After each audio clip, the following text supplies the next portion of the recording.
Louisiana Senator John Kennedy is with us. So if you look at the number, this movie grossed less than $10,000 on its opening weekend. So you're averaging $80 per theater. Now, you don't have to be a mathematician from MIT or Harvard, Senator, to figure out here that this movie is a flop and a disaster. The question is, what does that tell us about the American people's attitude towards climate alarmism? The movie about Congresswoman Ocasio-Cortez, Sean, makes me appreciate Elon Musk that much more. And here's what I mean by that. The people who have made the Congresswoman's movie, she had another one before that was on Netflix, are part of what I call the media entertainment industrial complex. They're not only entertainers, I'm including many digital newspapers, many paper newspapers, many mainstream television networks. These are folks who only present to the American people one point of view. And that's the point of view of Congresswoman Ocasio-Cortez. Many of the Congresswoman's supporters don't like America. They think America was wicked when it was founded. It's even more wicked today. They think the American people, or at least millions of them, are racist and misogynistic and ignorant. Many of these supporters of the Congresswoman assign people to a status. They don't see us as individuals. All white people, for example, they think are racist. All black people they think are victims. All women are powerless. They don't see us as individuals. That's why I appreciate what Elon Musk has done so much. He's taken a very courageous stand for the First Amendment. The man, they're beating on him like he stole Christmas. But he's tough. He's tough as a pine knot. And the man's got guts. He's got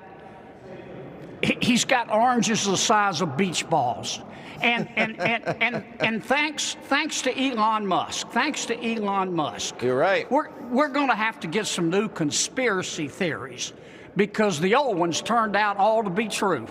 Well, they told us that they weren't censoring on Twitter, and that it was all a conspiracy theory. Well, Elon Musk has demonstrated otherwise, and I just wanted to give a tip of the hat to him. The worst thing they did is the FBI was meeting with every big tech company weekly in the lead up to the 2020 election, warning them, well, you might have hacked materials. There might be a disinformation campaign from foreign adversaries. If you see anything on Hunter Biden, for example, it's probably not true. You're not going to want to disseminate that information. Isn't that the FBI putting their thumb on the scale of a presidential election weeks outside of that election? And doesn't it sound like they put their thumb on the scale in 2016 as well? How often is the FBI going to be influencing the outcome of our presidential elections? Well, I think Director Wray has a lot of explaining to do to the American people. Should he be fired for not cleaning this up? I don't know who's right or wrong, but I think Director Wray, to preserve the integrity of the FBI, and I think most FBI agents are fine people, but clearly their leadership at times has been lacking, and I think Director Wray needs to call a press conference or come before Congress and in front of God, country, and the American people explain what all this means. Because this stuff, I was just going to say, these emails on Twitter that have been revealed, they ought to make every Democrat, every Republican in America who believes in the First Amendment gag. You know, Senator, now I have a little bone to pick with Republicans in your body, the U.S. Senate. There's been 5 occasions since 1954 where the gavel has changed hands from one party to another. Never before under those circumstances has the Congress, or in this case the Senate, ever gone forward with an omnibus spending bill. Right now, you've called this, by the way, omnibus spending porn. I think you're right. I want you to explain the term. But now we have Republicans willing to go along with Chuck Schumer and the radical Democrats and give them a year-long budget when all they should be doing is passing a CR, continuing resolution, so that when the new House Republican leadership gets in power, there'll be a check and balance against the insane amount of spending that's going on in Washington. Now, why would your Republican colleagues be going along with this madness? Well, you're going to have to ask those who end up going along with it. This is what I told my Republican and Democratic colleagues 2 weeks ago. I think to get control of inflation, we have to reduce the rate of spending growth and debt accumulation. That's my goal in passing a budget. And I told the proponents of the omnibus that they're going to have to demonstrate to me, given my goal, that they can get a better deal working with the Democrats in an omnibus than waiting for a Republican majority in the House.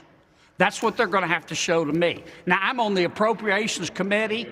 I don't have the slightest idea what's in the omnibus. Nobody does. The omnibus almost always contains what I call spending porn and a lot of extraneous features. I want to see the bill, but they've got to prove to me we can get a better deal doing it this way than waiting on the House majority or the Republican majority in the House, and that's a heavy burden to carry, and they've got to prove it to me. Otherwise, I'm going to vote no.